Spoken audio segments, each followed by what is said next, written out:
I'm going to show you all how to make one of my favorite spaghetti dishes. It's called spaghetti al pomodoro. It is an original Italian recipe that only requires a few ingredients of basil, garlic, spaghetti, and Parmesan cheese. But of course, I must Americanize it just a little bit and I add my own little twist to it. But this is one of my favorite ways of how to make spaghetti sauce from scratch. I start off using tomato grapes. I'm going to take the time to cut each individual one in half. If I can be honest, this is probably the most tedious part of the entire recipe, as you do have to go through and cut each tomato in half.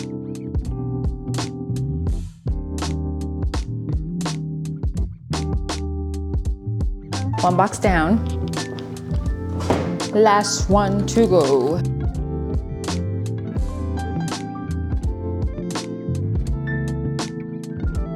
Gorgeous colors. Oh my God, this is actually my favorite part of the entire recipe. I personally don't add any kind of seasonings into this specific batch just yet. I'm gonna throw this right on the skillet and let this begin cooking because it does take some time for the tomatoes to break down and create the sauce. As I was cutting my tomatoes, I had the boiling water already going. I'm gonna add in some salt, nothing too crazy fancy. Enough salt to where it's like, okay, this is too much.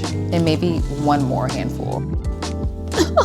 Of course, with all pastas, it's great to have olive oil, grapeseed oil. I'm using hemp seed oil. I'm gonna pour just enough to just create a small little puddle, lay it against the fire for a little bit, and I'm gonna simply let that little pool of oil to where my 4 little cloves of garlic will begin to sizzle and essentially cook them. Cool down the fire. Just gonna slowly add in our tomatoes. Now I'm gonna add some fresh basil from my basil tree. Sprinkle that on top, stir it in a little bit. Now we're gonna top it, probably for about 30 minutes, but we'll come back and check it periodically. This is where I said I get a little Americanized with the actual pasta. So I add in just a little bit of tomato paste, and this is just to help thicken the sauce. Off camera, I set aside some pasta water to see how it breaks up the sauce. Again, this is where I get Americanized. The original recipe does not call for any seasonings whatsoever except for salt.